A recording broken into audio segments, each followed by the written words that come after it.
சந்தியா ராகம் சீரியல்ல இன்னைக்கு என்ன நடக்க போகுதுன்னு பார்க்கலாம் வாங்க வீடியோக்குள்ள போலாம். அணிஞ்சு போனா காரியம் சாதிக்க முடியும்னு நினைச்சுக்கிட்டு புவனேஸ்வரி சரி நீங்க எதை சேதனமா கொடுக்க நினைக்கிறீங்களோ அதையவே கொடுங்க நாங்களும் ஏத்துக்கிறோம்னு சொல்லி சபையில பேசுறாங்க. ரகுராம் பொண்ணோட சுயமரியாதையை நாங்க சேதனமாவே ஏத்துக்கிறோம், இதுவே ஊருக்கு முன்னுதாரணமா இருக்கட்டும். ரகுராம் நினைக்கிற முன்னுதாரணமா அது நாங்களாவே இருந்துட்டு போறோங்கிறாங்க புவனேஸ்வரி. என்னது புவனேஸ்வரி இப்படி பல்டி அடிச்சிட்டலன்னு அவங்க அண்ணா நினைக்கிறாங்க. புவனேஸ்வரி நீ நல்லா யோசிச்சு தான் சொல்றியாங்கிறாங்க. அண்ணே அதுல என்ன இருக்கு, என்னோட முடிவு இதுதான் சொல்லிடுறாங்க புவனேஸ்வரி. சரி நீ எடுத்த முடிவு நல்லதா தான் இருக்கும்னு சொல்றாங்க. ரகுராம் மகாலிங்கத்துக்கிட்ட கேட்கறாங்க, சமந்தி உங்க முடிவு என்னன்னு கேட்கறாங்க. சமந்தி பொண்ணு எடுக்கிற அவங்களே இப்படி ஒரு முடிவு சொன்னதுக்கு அப்புறமா நான் பொண்ணு கொடுக்குறவன் எனக்கு என்ன கசக்கவா போகுதுங்கிறாங்க மகாலிங்கம். அவங்க சொன்ன மாதிரியே என் பொண்ணோட சுயமரியாதையை நான் உங்களுக்கு சீதனமா தரேன். என் பொண்ணு இந்த வீட்டுல சந்தோஷமா இருந்தா எனக்கு அதுவே போதும். என்ன என் பொண்ணுக்குன்னு செஞ்சு வச்ச நகையெல்லாம் வீட்டுல இருக்கு, அதை எப்ப கேட்டாலும் நான் கொடுத்துட்றேன்னு சொல்றாங்க மகாலிங்கம். என்ன பத்மா உனக்கு இதுல சம்மதம் தானேன்னு கேட்கறாங்க. அண்ணே பெரியவங்க நீங்க எல்லாம் முடிவெடுத்ததுக்கு அப்புறம் நான் என்ன மறுப்பா சொல்ல போறேங்கிறாங்க பத்மா. இதுல எனக்கு சம்மதம் சந்தோஷம் தானே சொல்லிடுறாங்க. அப்பாடா இவ்வளவு சீக்கிரமா எல்லாரும் இப்படி ஒரு நல்ல முடிவா சொல்லுவீங்கன்னு நான் எதிர்பார்க்கவே இல்லை. நல்ல விஷயம் நல்ல விதமா முடிஞ்சதுல எனக்கு ரொம்ப ரொம்ப சந்தோஷங்கிறாங்க ஜானகி. இது எல்லாமே நல்ல விஷயம் தான், நல்ல முடிவா தான் நம்ம எடுத்திருக்கோம். மாயா சொன்ன மாதிரி நம்ம முதல்ல வரதட்சணை வேண்டான்னு சொல்லிட்டா இது எல்லாத்துக்குமே நல்லது தானே. நம்மளை பார்த்து மற்றவங்களும் இப்படி ஒரு நல்ல முடிவு எடுத்து நல்ல விசேஷங்கள் செஞ்சா அது நம்மளுக்கும் பெருமை தானேன்னு சொல்றாங்க ரகுராம். இதுல எனக்கு எல்லா பரிபூர்ணமான சம்மதம்னு சொல்லிட்டு இருக்கும்போது சரி இனி என்ன எல்லா பிரச்சனையும் தீர்ந்தது, எல்லாருமே சந்தோஷமா இருக்கிற இந்த நேரத்துல கை நடிச்சிடலான்னு சொல்றாங்க சிவராமன். அதுக்காக நாங்க வந்திருக்கோம், அதுக்கு முன்னாடி ஒரு முக்கியமான விஷயம் நடக்க வேண்டியது இருக்குதுங்கிறாங்க புவனேஸ்வரி. எல்லாருமே தெரு தெருன்னு பாக்குறாங்க, என்னடா இது பெரிய குண்டா தூக்கி போட்டுருவாளோ அப்படின்னு எதிர்பார்த்துட்டு இருக்கிறாங்க. நீங்க கொடுக்கணும்னு நினைக்கிற சீர்தட்டை நாங்க வாங்காம போயிட்டோம், போய் அதை எடுத்துட்டு வாங்க நாங்க வாங்கிக்கிறோங்கிறாங்க புவனேஸ்வரி. எல்லார் முகத்திலையும் அவ்வளவு சந்தோஷம். பார்வதியும் பத்மாவும் வந்து தனியா பேசிக்கிறாங்க. மாயா இப்படி பண்ணி போட்டாளே நீ அப்படிங்கிறாங்க பார்வதி. கௌரவத்தை நிலநாட்டுறேன்னு சொல்லிட்டு என்னோட கௌரவத்தை குழி தோண்டி புதைச்சிட்டாலேங்கிறாங்க பத்மா.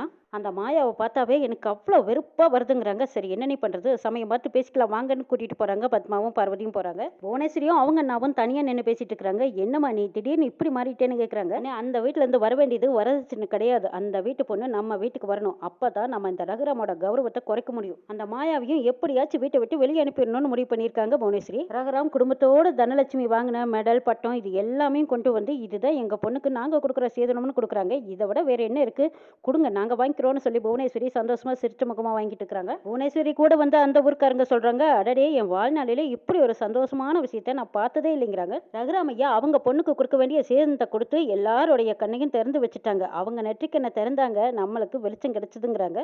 அது மட்டும் இல்ல நம்ம பொண்ணுக்கு நாம இப்படித்தான் கொடுக்கணுங்கிறாங்க. ஆமா அப்பதான் நம்ம பொண்ணும் சுயமரியாதையோட அந்த வீட்டுல வாழ முடியும். ஆளாளுக்கு அங்க இருந்தவங்க எல்லாருமே பெருமையா பேசிட்டு இருக்கிறாங்க. சரி இனிமே சாப்பிடலாம்ல அப்படின்னு எல்லாரும் கை நினைச்சு தலைவால இலை போட்டு பந்தி பரிமாறிக்கிட்டு இருக்கிறாங்க, சாப்பிட்றாங்க. தனம் மாயா ரெண்டு பேரும் பக்கம் பக்கமா கொண்டு சாப்பிட்டுட்டே பேசிட்டு இருக்கிறாங்க. இனிமே உனக்கு எப்ப பார்க்க போறோம்னோ தெரியல, பாட்டி ஆனதுக்கு அப்புறம் தான் பார்க்க போறோம், பார்த்ததுக்கு அப்புறமா ரெண்டு பேரும் பழைய நினைவுகள் எல்லாம் பேச போறோம்னு நினைச்சிட்டு இருந்தேன், ஆனா அதுக்குள்ள என்னென்னமோ நடந்துருச்சுங்கிறாங்க தனம். அப்ப நான் வேணா போயிட்டு பாட்டி ஆனதுக்கு அப்புறமா திரும்ப வரட்டுமாங்கிறாங்க மாயா. ஏய் பிச்சு போடுவேன் பிச்சு, அதான் பாட்டியை சொல்லிட்டாங்கல்ல, இனிமே நீ எங்கேயும் போக கூடாது, இங்கதான் இருக்கணுங்கிறாங்க தனலட்சுமி. மாயா எப்படி இங்கேயே இருக்க முடியும், அவளுக்கு ஒரு நாள் கல்யாணம் நடக்கும்போது அவளும் புகுந்த வீட்டுக்கு போய்த்தானே ஆகணுங்கிறாங்க பாட்டி. சரி பாட்டி அப்படியே மாயாவுக்கு கல்யாணம் ஆனாலும் நம்ம ஊர்லயே பண்ணி வச்சிருவாங்கிறாங்க தனம். ஏன் நம்ம ஊருக்குள்ள பண்ணி வைக்காட்டி நம்ம வீட்லயே பண்ணி வச்சிருவாங்கிறாங்க மணிவண்ணன். அப்படியே இப்படி பேசி எப்படியோ அந்த நேரத்துல அந்த பேச்சை மாத்திடுறாங்க. பார்வதி கொண்டு வந்து கத்திரிக்காய் பொரியல் வைக்கிறாங்க. சாரு ரொம்ப உரிமை எடுத்துக்கிட்டு அவருக்கு தான் கத்திரிக்காய் பொரியல் பிடிக்காதல்ல சித்திங்கிறாங்க. அப்படின்னு யார் சொன்னது, அதெல்லாம் அவன் சாப்பிடுவான், டே ஒழுங்கா எடுத்து சாப்பிடுன்னு பத்மா மிரட்டுறாங்க. அம்மா வேண்டாமா அப்படிங்கிறாங்க சீனு. டே நான் சொல்றேன்ல ஒழுங்கா எடுத்து சாப்பிடு, உனக்கு என்ன பிடிக்கும் என்ன பிடிக்காதுன்னு எனக்கு தெரியும்டாங்கிறாங்க பத்மா. காலம் வெகு வேகமா ஓடிட்டு இருக்குது, சீக்கிரமா கல்யாண வேலையை ஆரம்பிச்சிட வேண்டியதானுங்கிறாங்க சிவராமன்.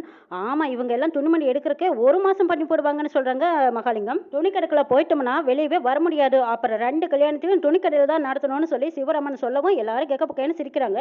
ரகுராம் அங்கிருந்து தனியா போய் நிக்கிறாங்க. ஜானகி பார்த்துட்டு என்னங்க எல்லாரும் சாப்பிட்டுட்டு இருக்கிறாங்க, நீங்க மட்டும் இங்க வந்து நின்னுட்டீங்களே, நீங்களும் வந்து சாப்பிடுங்கன்னு கூப்பிடுறாங்க. இல்ல இருக்கட்டும் நான் அப்புறம் சாப்பிட்டுக்கிறேங்கிறாங்க. மாயாவை திரும்பவும் இந்த வீட்டுக்குள்ள கூட்டிட்டு வந்ததுக்கு ரொம்ப நன்றிங்கிறாங்க ஜானகி. மாயாவுக்காக நீங்க இப்படி ஒரு முடிவு எடுப்பீங்கன்னு நான் நினைச்சு கூட பார்க்கலைங்கிறாங்க ஜானகி. மாயாவுக்காக மட்டும் இல்ல இன்னொருத்தருக்காகவும் நான் இப்படி ஒரு முடிவு எடுத்தேங்கிறாங்க. அது யாருன்னு கேட்கறாங்க ஜானகி. மாயாவோட பெரியமா மனசு கஷ்டப்படக்கூடாதுங்கிறக்காக தான் நான் இப்படி ஒரு முடிவு எடுத்தேங்கிறாங்க ரகுராம். மாயாவை யாரும் எதுவும் சொல்லிடக்கூடாதுன்னு அவன் மனசு கஷ்டப்பட்டதையும் நான் பார்த்தேங்கிறாங்க. மாயாவோட பெரியமா எவ்வளவு பாசம் வச்சிருக்காங்கன்னு எனக்கு தெரியும், அவ இல்லாத போனா மாயாவோட பெரியமா எவ்வளவு கஷ்டப்படுவாங்கன்னு எனக்கு தெரியுங்கிறாங்க ரகுராம். மாயாவோட பெரியமா கஷ்டப்பட்டாங்கன்னா நான் எப்படி பார்த்துட்டு இருக்க முடியும், அதனாலதான் நான் மாயாவை திரும்பவும் கூட்டிட்டு வந்துட்டேன்னு சொல்றாங்க. அப்போ மாயாவோட பெரியப்பா ரொம்ப பெரிய ஆள் போல இருக்கு, எல்லார் மனசையும் புரிஞ்சு வச்சிருக்காங்கன்னு சொல்றாங்க ஜானகி. ரகுராம் ஜானகி ரெண்டு பேருமே பட்டும் படாம பேசிட்டு இருக்காங்க. யார் புரிஞ்சுக்கிட்டாலும் புரிஞ்சுக்கலைனாலும் மாயாவோட பெரியமா மனசை நான் நல்லா புரிஞ்சு வச்சுக்கிட்டேங்கிறாங்க. ஆமாமா பெரியமா மேல அவங்க பெரியப்பா எவ்வளவு பாசம் வச்சிருக்காங்கிறது எனக்கும் தெரியுங்கிறாங்க ஜானகி. ஆனாலும் மாயாவோட பெரியமா பெரியம்மாவுக்கு அவங்க பெரியப்பா மேல கோவம் இருக்குங்கிறாங்க. அது எப்படி கோவம் வரும்? அவர் தான் ரொம்ப நல்ல மனுஷனாச்சே. அவர் மேல கோவப்படுறதுக்கு என்ன இருக்குன்னு கேக்குறாங்க ரகுராம். அவர் தான் யார்கிட்டயும் சொல்லாம போயிட்டாங்களே. பெரியம்மா எவ்வளவு தவிச்சு போவாங்கன்னு அவங்க பெரியப்பா யோசிக்கவே இல்லை பாருங்க. அந்த பெரியப்பா பெரியம்மாவுக்காக மாயாவை கூட்டிட்டு வரணும்னு தான் தோணுச்சு. யாருக்கிட்டயும் சொல்லணும்னு தோணலைங்கிறாங்க ரகுராம். சரி, செஞ்சது தப்புன்னா அதுக்காக பெரியம்மா கிட்ட மன்னிப்பு கேட்கலாமான்னு கேக்குறாங்க ரகுராம். அச்சச்சோ, அதெல்லாம் ஒன்றும் வேண்டாங்கிறாங்க ஜானகி. அவங்க திரும்பி வந்ததே அதுவே போதுங்கிறாங்க. அப்ப பெரியம்மாவுக்கு கோவம் இல்லையான்னு கேக்குறாங்க ரகுராம். அவங்களுக்கு எந்த கோவம் இல்லைன்னு சொன்னதும் கலக்குன்னு சிரிச்சிடுறாங்க ரெண்டு பேரும். சின்ன பையன் சின்ன பிள்ளை விளையாடின விளையாட்டு மாதிரி இப்ப ரெண்டு பேரும் பேசிக்கிட்டு அவங்க பேசுறதையே நினைச்சு பார்த்து சிரிச்சுக்கிட்டு இருக்கிறாங்க ஜானகி ரகுராம் ரெண்டு பேரும். மகாலிங்கம் சாரு அப்பா அம்மா ரெண்டு பேர்த்தையும் கிட்ட வச்சுக்கிட்டு, என்னப்பா இது, மாயா மறுபடியும் திரும்பி இந்த வீட்டுக்குள்ள வந்துட்டாலேங்கிறாங்க. அதுதான்மா எனக்கும் ஆச்சரியமா இருக்கு. திரும்பவும் இந்த மாயாவை கூட்டிகிட்டு வந்து எல்லாரும் சொந்த கதை சோக கதைன்னு பேசி ஒரே கொண்டாட்டமா இருக்காங்களேங்கிறாங்க மகாலிங்கம். ஏங்க, நான் தான் சொன்னேன்ல மாயாவோட தொல்லை அவ்வளவு சீக்கிரம் நம்மளை விட்டு போகாது போல இருக்குங்கிறாங்க சாருவோட அம்மா. எனக்கு சீனுவை நினைச்சா தான் ரொம்ப பயமா இருக்குதுங்கிறாங்க. மாயா வந்ததும் சீனு முகத்துல அவ்வளவு சந்தோஷம். திரும்பவும் அவங்க ரெண்டு பேரும் சேர்ந்துருவாங்களோன்னு எனக்கு பயமா இருக்குதுங்கிறாங்க சாரு. இங்க பாருமா, நான் அப்படியெல்லாம் விட்டுற மாட்டேன். அந்த பொண்ணு இந்த குடும்பத்துக்காக சீனவையே வேண்டான்னு சொல்லிட்டல, நீ பயப்படுற மாதிரி எதுவுமே நடக்காது, நீ தைரியமா இரு. என்ன ரகுராம் விஷயத்துல நான் கொஞ்சம் தப்பு கணக்கு போட்டேங்கிறாங்க. என்ன தப்பு கணக்கு போட்டீங்கன்னு கேக்குறாங்க.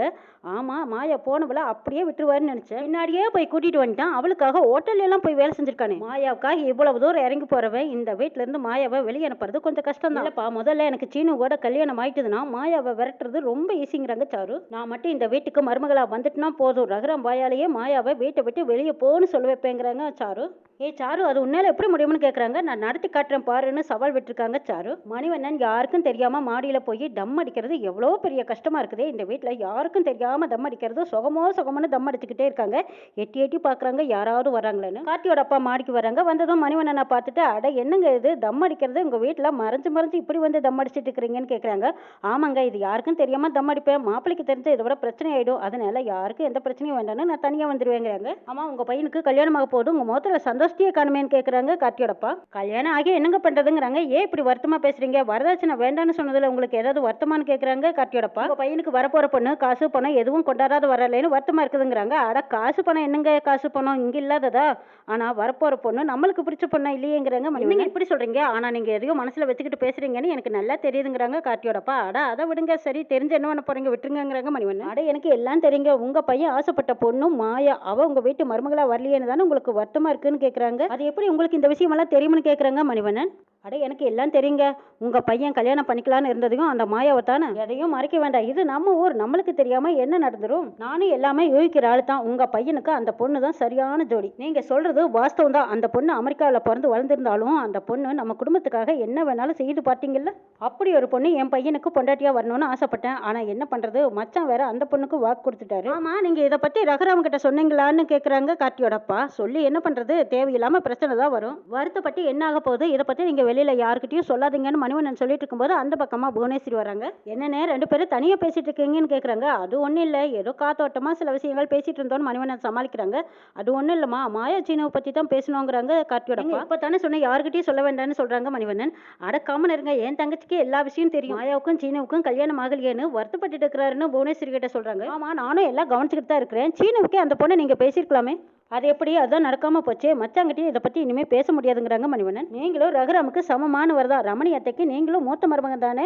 அப்போ ரகுராம் எடுக்கிற முடிவுல பாதி உங்களுக்கும் எடுக்கிற உரிமை இருக்குல்லன்னு சொல்றாங்க. இங்க பாருங்க, என் பையனுக்கு பிடிச்சதா இந்த கல்யாணம் நடக்குது. பிள்ளைங்களோட சந்தோஷம் தானுங்க முக்கியம். மற்றவங்க சொன்னாங்கன்னு உங்க பையனுக்கு பிடிக்காத கல்யாணத்தை பண்ணி வச்சிங்கன்னா பாதிக்கப்பட போறதே அவங்க ரெண்டு பேரும் தான். மணிவண்ணன் டக்குன்னு முடிவு பண்ணிட்டாங்க. சரி, இதை பத்தி மாயா கிட்ட நேரடியாவே போய் பேசலான்னு மாயாவை தேடி போய் பேசுறாங்க. மாயா பழைய விஷயத்த பேசும்போது எனக்கு ஒரு ஞாபகம் வந்துச்சுங்கிறாங்க. என்னன்னு கேக்குறாங்க. உங்க அம்மாவை பத்தி தான் சொல்றாங்க. உங்க அம்மாவை பத்தி தான், உங்க அம்மா பண்ணிக்கிட்ட கல்யாணத்தை பத்தி தான் நினைச்சு பார்த்தேன். அவ மட்டும் இந்த ஊர்ல கல்யாணம் பண்ணியிருந்தா அப்படின்னு சொல்லும் போதே மாயா நல்லா தாங்கிக்க முடியாம மணிவண்ணன் தோல் மேல சாஞ்சு அழுகுறாங்க. மாயா அழாத மாயான்னு ஆறுதல் சொல்லிட்டு வராங்க. இதை கேட்டு பார்த்துக்கிட்டே இருந்த சீனு, அப்பா மாயா எதுக்கு அழுதான்னு கேக்குறாங்க. எல்லாம் உன்னாலதான்டாங்கிறாங்க. அப்பா நான் என்ன பண்ணனேன்னு சீனு கேக்குறாங்க. அதுக்கு மணிவண்ணன் என்ன சொல்ல போறாங்க அப்படிங்கிறதையும் நாளை எபிசோட்ல பார்க்கலாம்.